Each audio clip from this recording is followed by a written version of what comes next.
എന്താമോ?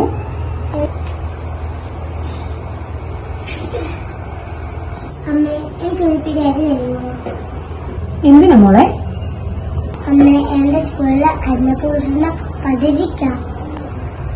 അയ്യോ, അമ്മ ഇത് മറന്നായിരുന്നു. ടീച്ചർ പറഞ്ഞായിരുന്നു, വിശക്കുന്ന വയറിന് ഒരു പിടിയാണ് അല്ലേ? ആരും ഇല്ലാത്തവരുടെ വിശപ്പ് നമ്മൾ അറിയണ്ടേ അമ്മേ? ശരിയാ മോള് പറഞ്ഞത്. നിന്റെ കുഞ്ഞു മനസ്സിന് ഇത്രയും നന്ദിയുണ്ടെന്ന് അമ്മ അറിഞ്ഞില്ലല്ലോ.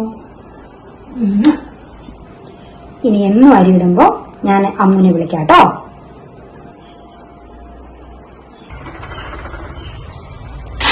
നമുക്ക് ഇനി എന്നും ഇതുപോലെ ഒരു പിടി അരി പാവപ്പെട്ടവർക്കായി മാറ്റിവെക്കാം.